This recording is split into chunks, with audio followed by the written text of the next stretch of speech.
HSC 2025 batch. তোমরা জানো যে 26 জুন থেকে তোমাদের ফাইনাল পরীক্ষা শুরু হবে এবং তোমাদের ইসলামের ইতিহাস এই পত্রটি যারা মানবিকে পড়ো তাদের আছে। সো আজকে আমরা ইসলামের ইতিহাস প্রথম পত্র ফাইনাল সাজেশন থেকে কিছু বিষয় জানার চেষ্টা করব। সো তোমরা জানো যে তোমাদের পরীক্ষায় এই শর্ট সিলেবাসটা আছে, অর্থাৎ অধ্যায় 1 থেকে অধ্যায় 5 পর্যন্ত এই অধ্যায়গুলো তোমাদের 2025-এ যারা পরীক্ষা দিবে তাদের শর্ট সিলেবাসে রয়েছে। সো আজকে আমরা প্রথম অধ্যায়ের থেকে কিছু বিষয় জানার চেষ্টা করব ইনশাআল্লাহ। সো যারাই আছো ভিডিওটা একদম শেষ পর্যন্ত দেখবে। সো আজকে আমরা আমাদের সাজেশন শিটের প্রথম অধ্যায় থেকে কিছু গুরুত্বপূর্ণ জ্ঞানমূলক প্রশ্ন সম্পর্কে জানবো এবং এই প্রশ্নগুলোর উত্তর সম্পর্কে আমরা জানার চেষ্টা করব। সো আমাদের সাজেশন শিটটার মধ্যে কিভাবে প্রশ্নগুলো সাজানো আছে সেটা আমরা একটু দেখব এবং এগুলো জানার চেষ্টা করব। সো 1 নম্বর প্রশ্ন যেটা আছে সেটা হচ্ছে প্যাপিরাসটা আসলে কি। সো তোমরা অনেকেই দেখবা যে তোমাদের সৃজনশীলের জ্ঞানমূলক যে প্রশ্নটা আছে ক নাম্বারে সেখানে আসে প্যাপিরাস কি।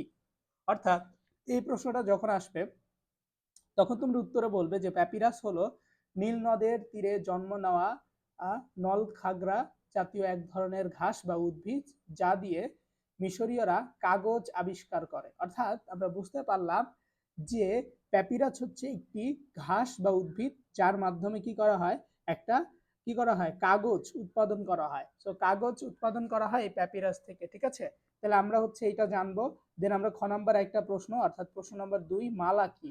তোমাদের পরীক্ষায় আসতে পারে জ্ঞানমূলক প্রশ্ন। মালা হলো পাক ইসলামিক আরবে একটি রাজনৈতিক সংগঠন বা মন্ত্রণা সভা। ঠিক আছে, দেন 3 নাম্বার জ্ঞানমূলক প্রশ্ন, কোন শব্দ থেকে ব্যাবিলন শব্দের উৎপত্তি হয়েছে।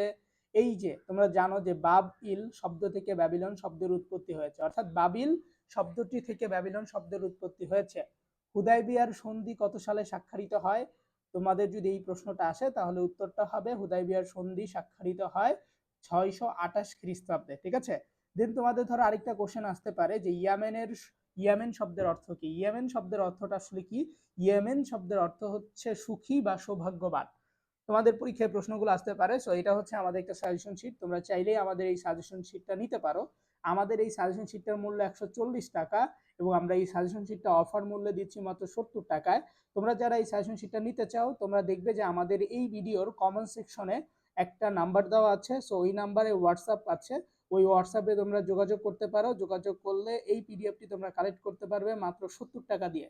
তো যারা নিতে চাচ্ছ তারা হচ্ছে এই সাজেশন শিটটি নিতে পারো।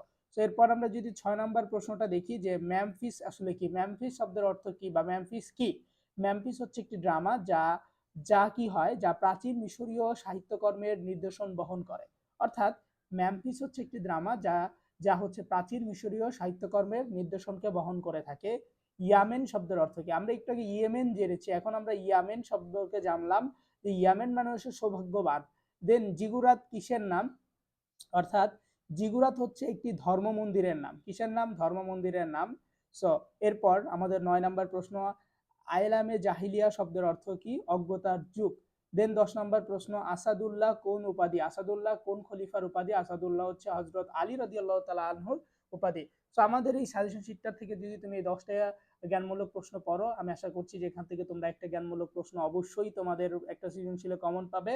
এবং একইভাবে আমাদের দেখো অনুধাবন প্রশ্ন, ঠিক আমাদের এরপর আমাদের বহু নির্বাচনী প্রশ্ন, এরপর আমাদের হচ্ছে তুমি দেখতে পাবা যে এখানে জ্ঞানমূলক, অনুধাবন, সৃজনশীল, এমসিকিউ সব কিছুই দেওয়া আছে। যারা এই পিডিএফটা কালেক্ট করতে চাচ্ছ, এই পিডিএফটার মূল্য হচ্ছে 70 টাকা অফার প্রাইজে এবং প্রকৃত মূল্য 140 টাকা। যারাই নিতে চাচ্ছ আমাদের ডিসক্রিপশনে যে নাম্বারটা দেওয়া আছে সেখানে যোগাযোগ করতে পারো, যোগাযোগ করে এই পিডিএফটা নিতে পারো। অথবা এই যে এখানে যে একটা নাম্বার লেখা আছে যে যে কোনো সমস্যায় যোগাযোগ করো, এটাও হচ্ছে আমাদের নাম্বার। সো এই নাম্বারে তুমি যোগাযোগ করে এই পিডিএফটা নিতে পারো। সো ভালো থাকো, সুস্থ থাকো। যারা পিডিএফ নিতে চাও আমাদের হোয়াটসঅ্যাপে যোগাযোগ করো এবং আমাদের বিকাশ নগদে টাকা পাঠিয়ে নক করলে ইনশাআল্লাহ পিডিএফটা আমরা দিয়ে দেবো এবং এটা পড়লেই তোমার প্রস্তুতি ভালো হবে।